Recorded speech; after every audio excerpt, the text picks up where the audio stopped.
Comunicando número 1, temporada 21, porque es la semana grande del podcasting.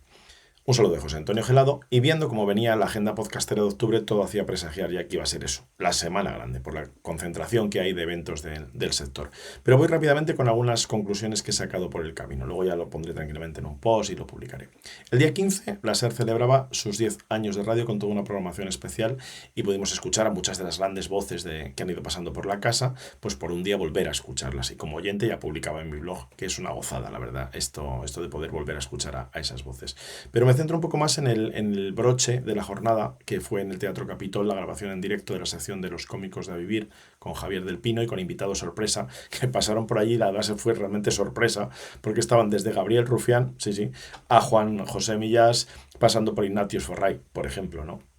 Y tú dirás, ¿y esto qué tiene que ver con el podcast? Pues que también estaba la grabación de Nadie sabe nada. De hecho, era la parte a la que iba a ver expresamente la profesionalidad de Berto y Buenafuente, que creo que hay que destacarlo, de sobra y acreditada, pero los detalles que parecen olvidados en el mundo del video podcast. Y es que hay que contar lo que está pasando cuando no se habla, porque hay gente que ni quiere o no puede ver ese episodio o ese podcast. Jueves 17, quinta edición de Podcast Days, y además este año coincidía con un aniversario muy especial para este podcast, que no voy a insistir una vez más porque seguro que ya lo has oído, pero que hace 20 años de todo esto. Gracias a todos, por supuesto, no voy a entrar en agradecimientos, como decía, más detallados, pero sí, por supuesto, a la organización, a Rubén y a David, por todo el cariño recibido de ellos, de muchos podcasters de la organización, por el momento cumpleaños feliz, que es un poco embarazoso, pero que bueno, que es realmente bonito. Gracias de corazón. Pero insisto, el aniversario es del sector. Y hablando de sector, algunas impresiones. Hay industria, sigue creciendo. Y en España no solamente se mantiene, ya nadie parece hablar de burbuja, sino que el ritmo es mayor incluso que el de otros mercados. Y con datos. Empezamos más tarde como industria, pero siempre hemos estado entre los 4 o 5 países con más penetración del mundo en lo que a oyentes se refiere, o porcentaje de oyentes, aunque hay países más grandes.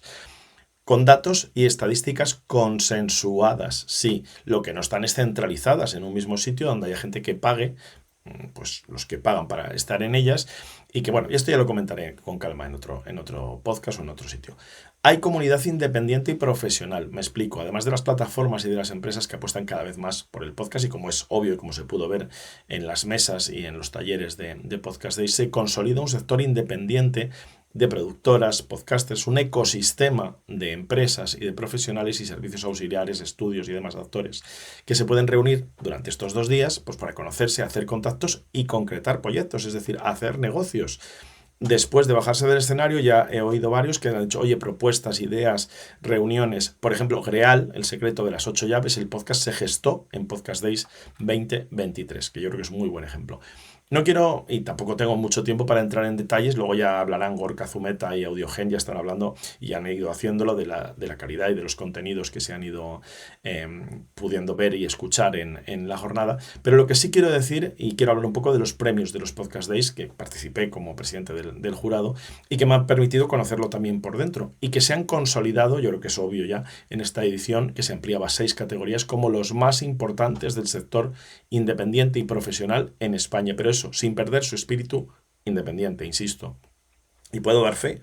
de ello, de la libertad absoluta y total para votar, teniendo en cuenta solo el contenido, solo la calidad del contenido, y no la firma o la marca que haya detrás. Y muy rápido, comentar también la exposición 20 años de podcast, porque me encargué de comisariarla, de proponerla, de seleccionar esos pioneros y un poco reconocer su trabajo, que era el objetivo, y dar visibilidad a esos podcasts antiguos que era más difícil encontrar y que ahora ya se pueden ver en la exposición, se pueden escuchar en una lista que hay en iVoox, y además también se va a poder ver en otros lugares. Y ya casi sin tiempo, porque esto no quiero que dure mucho más de 5 minutos, quiero hablar de JPod 24,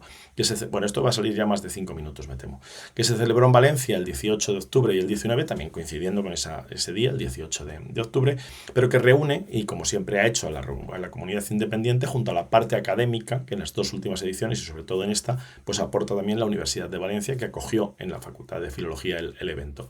Siempre es muy gratificante, filología y comunicación, ¿eh? Siempre es muy gratificante escuchar a los podcasters y que hacen esto por afición, porque vuelves a recuperar esa ilusión, vuelves a, bueno, algunos no la hemos perdido, pero que te vuelve otra vez a contagiar ese gusto por hacerlo porque te da la gana, porque te apetece, por contar cosas, por ver a los escuchantes, a los oyentes, que por cierto es una de las dos cosas que he echado de menos en los dos eventos, tanto en Podcast Days como en JPod, sobre todo en JPod, que era el evento que más normalmente pues, te permitía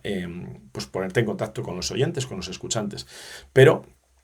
lo bueno es eso, que pues tienes los directos, tienes los talleres y también pues los pasillos, las conversaciones de pasillo, que es también lo pasillo, cafetería, lo que sea, que al final un poco te recuerdas por qué hacías todo esto, ¿no? Y es por comunicar y ponerte en contacto pues con gente que tiene esas mismas aficiones y siempre es un gustazo pues poderte volver a ver, aunque sea rápido y de forma un poquito atropellada, porque tuve que salir corriendo y bueno, otro día ya hablaré de si eso, de lo de la vuelta en tren y demás, pero bueno, mejor no contarlo y olvidarlo. Hasta aquí Comunicando Podcast, como decía, nueva temporada, temporada 21, empieza ya el año 21, como decía Jorge Ove allí en JPod, el podcast tenía 20 años y un día, o 2 o 3 días, bueno, pues esta es una nueva temporada, gracias por seguir escuchando, un saludo de José Antonio Gelado y hasta aquí Comunicando Podcast.